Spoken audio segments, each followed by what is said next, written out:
Hello and welcome to the podcast. I'm the host, as always, Ian Lewins, one of the consultants in the Children's Emergency Department in Derby. And I'm joined today by Dr Will Carroll, who's a consultant paediatrician based in Stoke. Good afternoon, Will. How are you? I'm fine, thanks, Ian. And sort of more importantly today, you're also the assistant officer for the RCPCH examination and co-author of the famous Sunflower book. And we thought we'd talk today about the written exams that paediatric trainees have to undertake if they want to get membership. Now, a million years ago, when I did the written exams, it was 1A, 1B, and 2 written. Why has it changed, and when did it change, and how has it changed? That's tricky. I can't quite remember exactly when we changed the nomenclature, but it must be 8-9 years ago, and the names were changed partly to reflect the content of the examinations and also to reflect a move away from the Royal College of Physicians. Really, the old 1A, 1B, and Part 2 written naming came from the Royal College of Physicians, and historically we'd used their question bank to set our own exams. But as time's gone by over the years, we've had more and more of our own questions, and we've actually set a syllabus. There's another reason for moving away from this 1A, 1B, Part 2 written description, in that the exams don't need to be considered in a linear fashion. We're very happy for candidates to take any exam in any order. And for some individuals, they're more ready to take their exams, like the theory and science exam, before they're able to take their foundation of practice exam. It depends a bit on where you're working in the world and what your previous experience and knowledge is. Yeah, and that's interesting. So we've got still 3 written exams. There's foundation of practice, theory and science, and the application one, which is again a 2-parter, isn't it? Yes, it's a bit of a monster, isn't it, the AKP? And is this sort of the expectation that people tend to sit it in that order, or what do you find? Well, people do usually sit it in the order of doing foundation of practice and possibly together with theory and science first, and then doing AKP, applied knowledge and practice, second. But there's no reason that they have to. They can sit it in any order they want to, and you could sit all the exams if you wanted to within a short period of time if you felt able to.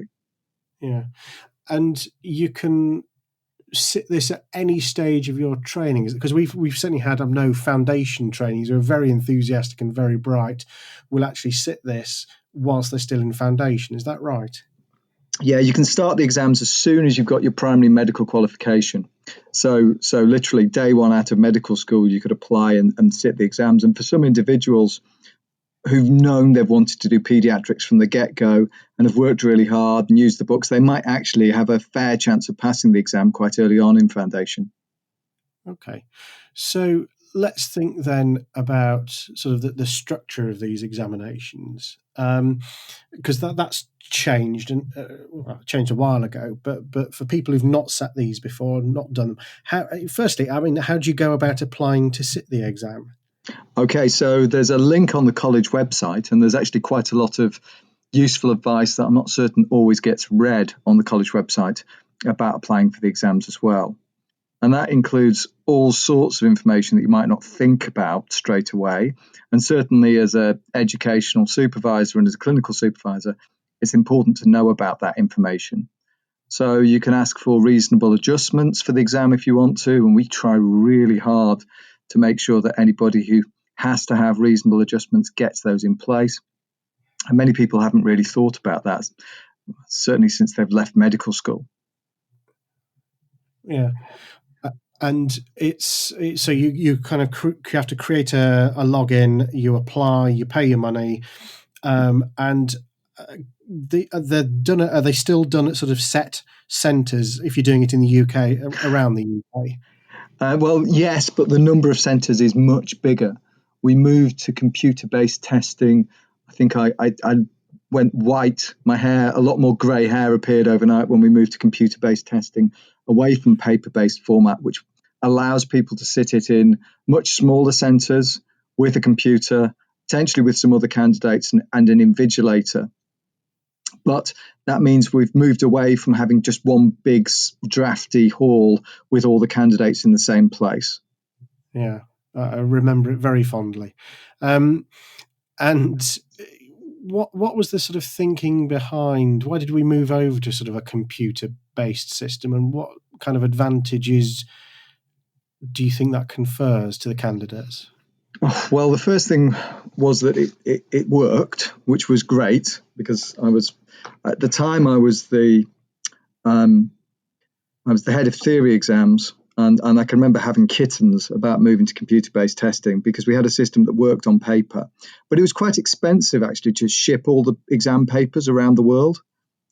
I guess many people listening to this in the UK think of the RCPCH examination as a UK exam, but actually only a very small proportion of the number of people who take the exam in each diet are from the UK. Far more are from overseas, so it's quite a big enterprise. And having a computer-based system means we can keep everything much more secure, and we can actually pull together papers and do it all on a computer now rather than having to send it to the printers. I remember the happy days of looking at the proofs from the printers and realizing that there was a typo error on page 3 and having to put bits of paper in the front of each exam to say ignore the word no in question 14. Right. So when the candidate comes, they sit down, they log on, and then they've got the certain amount of time to sit and go through their questions, and then it closes down at the end, I guess. Yeah, and we can do all sorts of really interesting things. So we can see how long candidates are taking to undertake the exam, which, I mean, for most candidates, they finish on average 12 minutes early. And I can tell that by looking at how long it is they spend on each question. We can actually see how long they spend on each page viewing it and whether they go back to it as well, which gives us some interesting information about candidates and how they perform and which questions are really hard and get them thinking and reading for a long period of time. Yeah. And I guess one question I suppose that you must get from candidates is, surely if it is working on a computer, the computer probably knows whether you've passed or failed immediately. How long does it take for the results to come out? And if it's several weeks, why does it take so long? Okay, and that's probably the commonest question I've been asked over the years with my involvement in exams. And the reason it takes so long to get the pass mark out is that the pass mark isn't set on the day that we set the exam or we do the exam.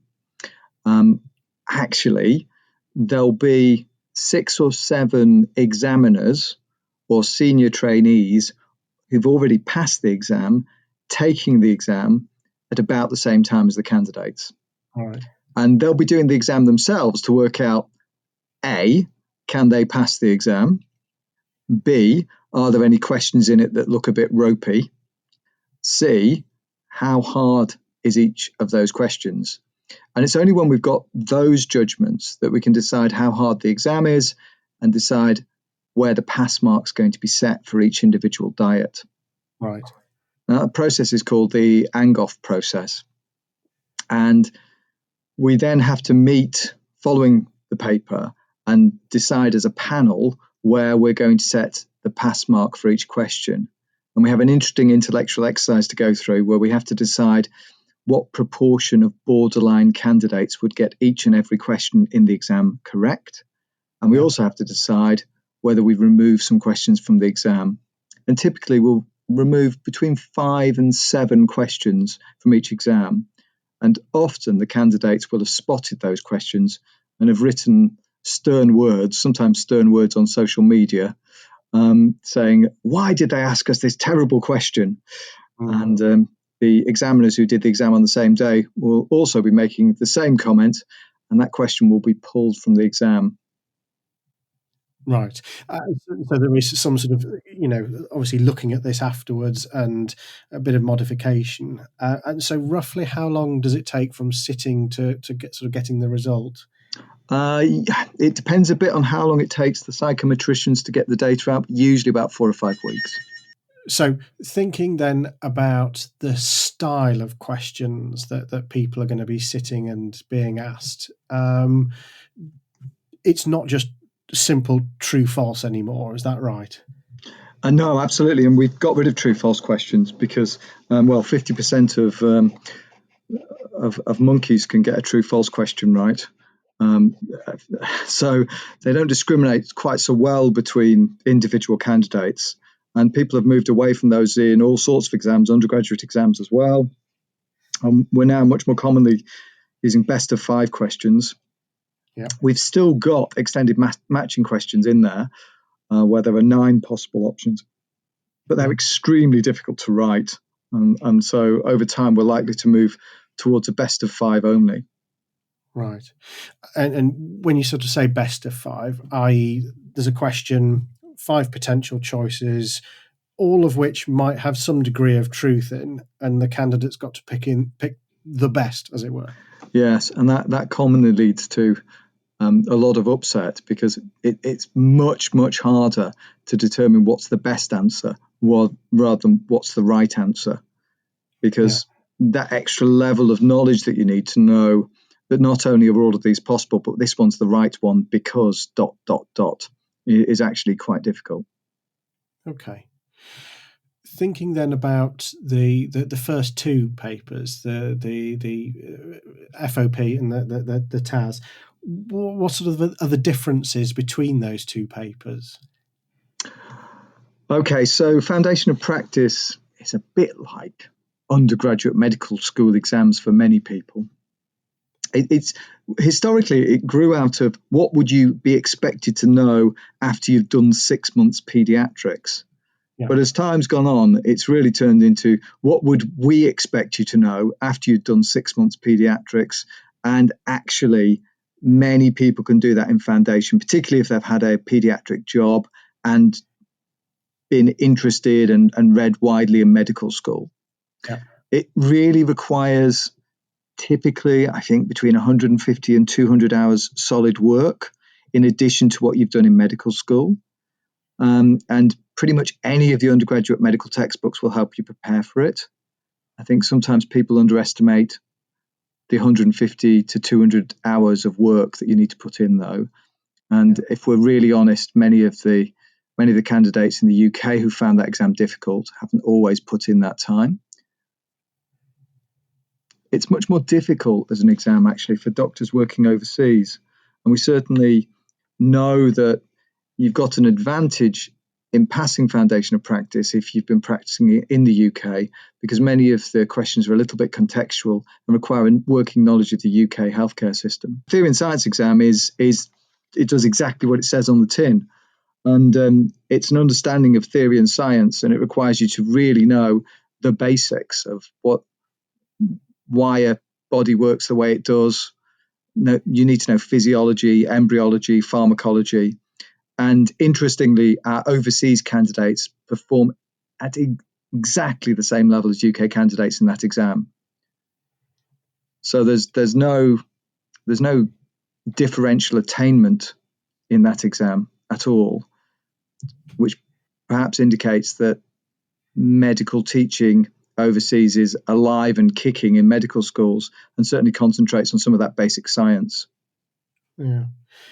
A lot of sort of trainees I've spoken to tend to find the theory and science the harder of the 2. Is that sort of a widely held perception that the TAS is the trickier of the 2 exams? It is for UK graduates, and that's not the same for all parts of the exam. So our UK graduates, depending probably on which medical school they went to and how much science was taught in their medical school, will find the theory and science exam a bit harder than Foundation of Practice. But we have to contrast and say that the UK graduates can have pass rates of more than 80% passing Foundation of Practice first time, whereas the most recent diet of theory and science, it was just over 60% of people passing it first time.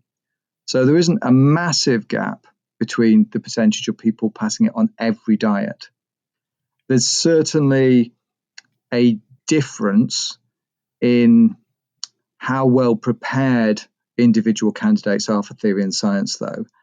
And we know that candidates who haven't started to revise statistics, evidence-based medicine, have never really revised embryology since the day they did it in medical school, don't know any neuroanatomy, they're all going to struggle with the exam because those questions are going to consistently come up. Yeah. And in terms of then the AKP, that's a paper that's sort of split in two, isn't it, over a whole day?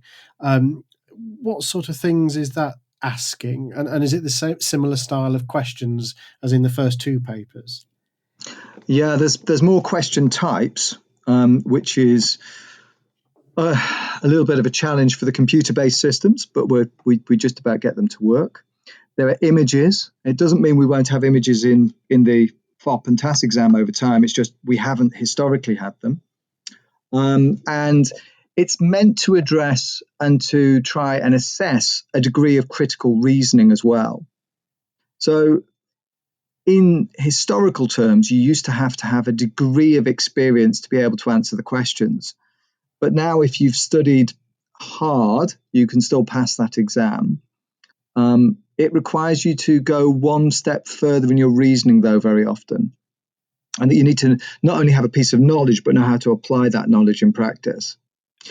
There's some useful resources and books for that. The college has tried to write the clinical cases series that help with all parts of the exam. And there is a book called Clinical Cases for AKP, which I think is helpful.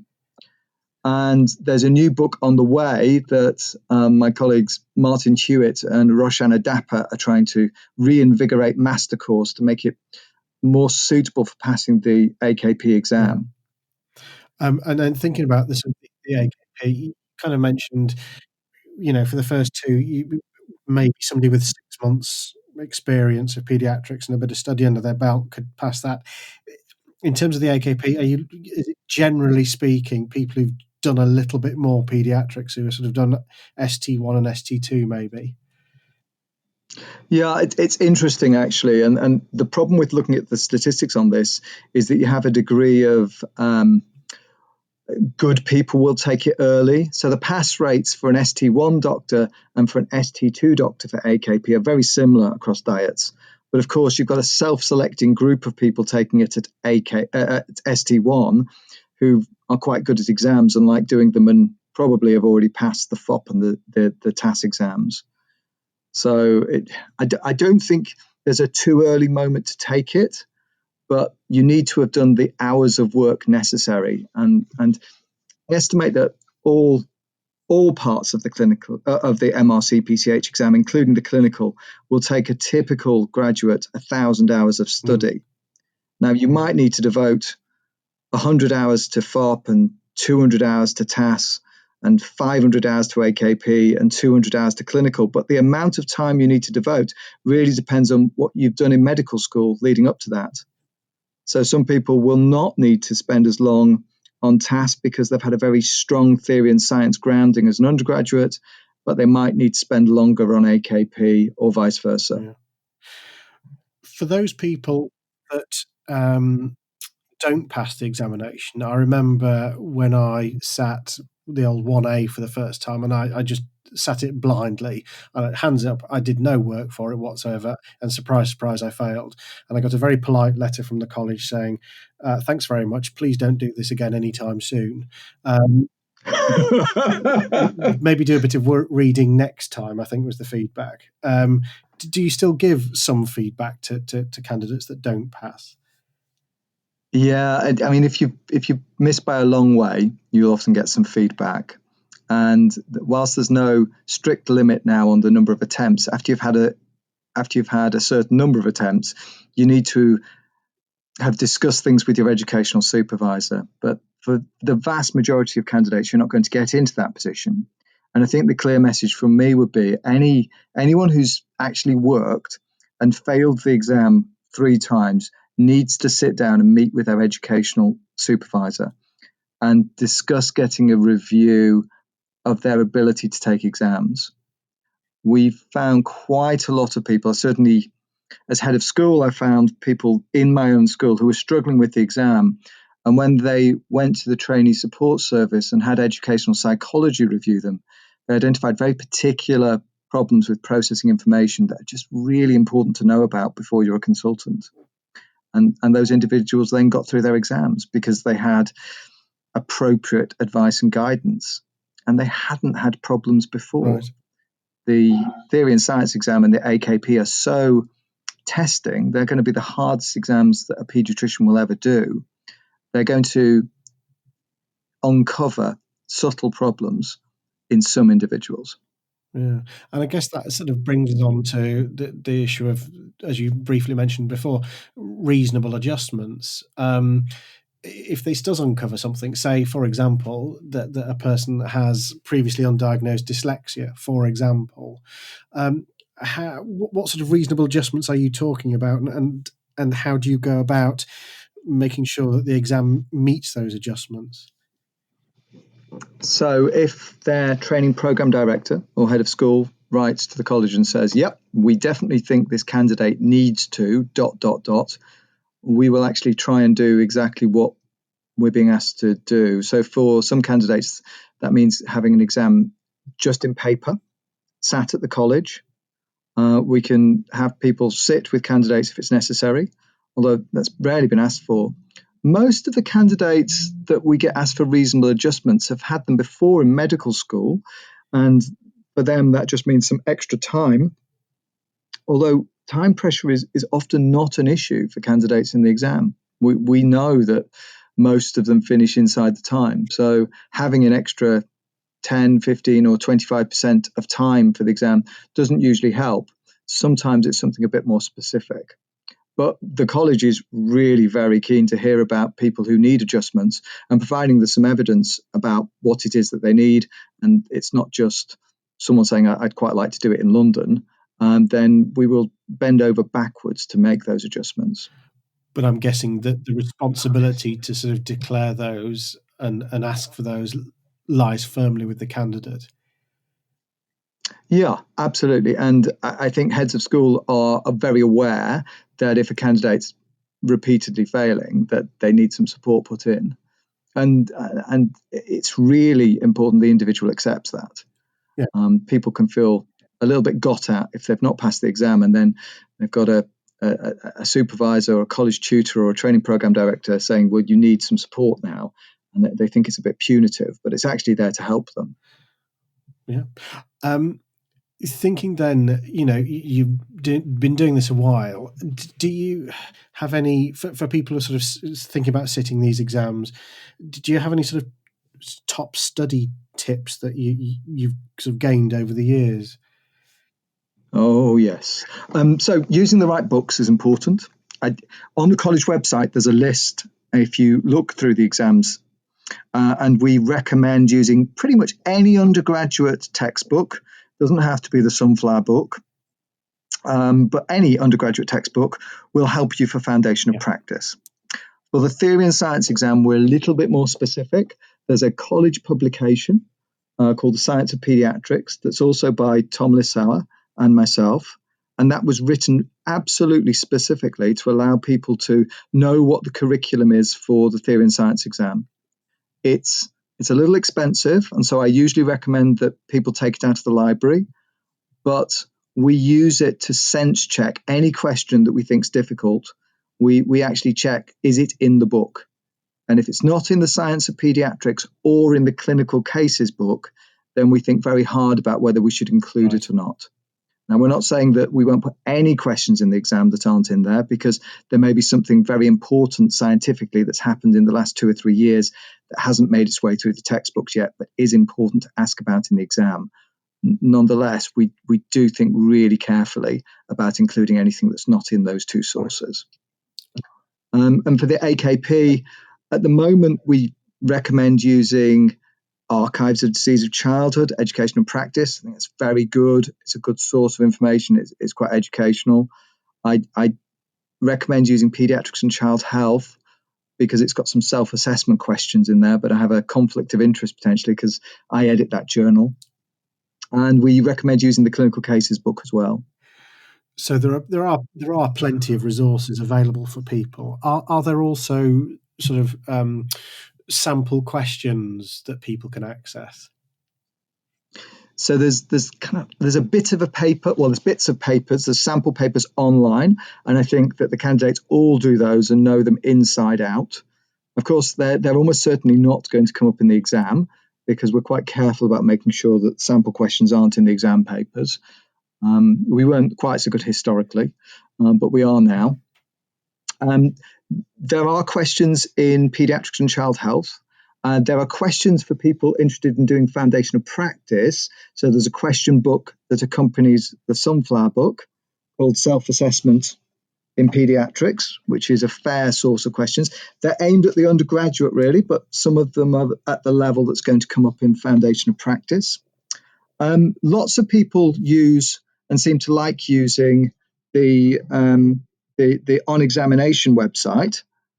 I think the questions there are of variable quality, so I'm not so sure myself. Okay. One final question, I guess, and I don't know whether you can answer this, is that one of the complaints a lot of the time from people doing these things is, why are exams so expensive?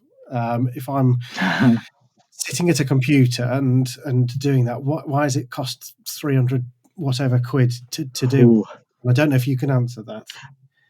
No, I can. And it's fairly obvious, actually, over time. It's exceptionally expensive to generate good quality questions. I guess you know, as an educationist, Ian, how difficult it is to write a genuine best of 5 question. And we have question setting groups up and down the country where we invite people who've got the membership to come and help write questions. And they're relatively expensive, and we get relatively few good questions that are usable at the end of that process. And even when they go through that process, they've got to go through 2 or 3 more rounds of review by people who do it completely unpaid. There's a huge group of theory examiners who spend lots and lots of hours doing this. But even when you take away and make their time for free, it's still quite expensive to get a question into the bank. We have to renew those questions as well. So after 8 or 9 years, there are relatively few questions that are still current and usable. So by the time we have to generate about 1,000 questions for each part of the exam to keep it sustainable, it's quite an expensive operation to run the theory exams. So that's why. And it's, the old joke of, it's keeping up the wine cellar at the college. I wish. Yeah, no wine cellar whatsoever. And for people who've, say, passed the exam and are sort of interested in education, how would they go about sort of getting involved in question writing? So we try and hold groups around the country. Some schools will actually put on a training day for their registrars. And we do try and encourage the heads of school to do that, because it's excellent educational practice, we think, setting questions. You certainly learn how an examiner thinks, and then you can teach a bit better as well, I think. There are also opportunities, once you've done question setting locally, to get involved either as a trainee or as a new consultant with the theory exam boards. There's quite a lot of examiners who are just clinical examiners, but there's an equal number who are theory examiners and write questions in their own time and attend meetings where we discuss questions, good questions, and help with things like ANGOF. So that process of setting the pass mark, as soon as a trainee has got the exam, and probably if they've done a year or 2 as well, so they've got a bit more under their belt, they're very welcome to get involved with ANGOF, which means they'll do the exam, they'll get a login code, and then they'll come to the college one day and help us set that pass mark. We find that the trainees are actually very good at that. And I guess finally, Will, then, if do you think that the written exam is likely to significantly change or significantly evolve over time, or is it how the setup as now, is that going to stay for a while, do you think? Well, I guess the biggest change in the next year or 2 is we're likely to lose extended matching questions, I think, in a planned way. And once they're gone, then we'll have a single set of questions.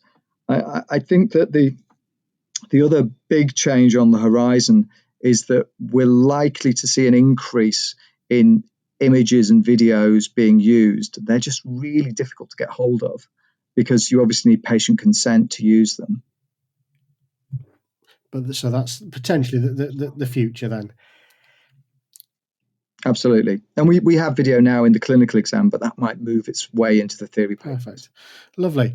Will, that's been fantastic. And I'm sure that anybody as a supervisor of trainees or somebody as a trainee thinking about how do I go about what's the best way to go about this, I think that's been invaluable for them. Thank you so much for your time. No worries. Thanks, Ian. And there's lots more advice on the college website. But if anyone's struggling in particular with things like the theory and science exam, the college does run a theory and science taught course. And I think our next one's going to be on the 10th of January 2020. But depending on whether you're listening to this podcast, that might be old news. So keep an eye on the college website. Yeah. Always worth looking at the website. Absolutely. Okay. Lovely. Thanks, Will. Take care. Thanks, Ian. Cheers. Bye.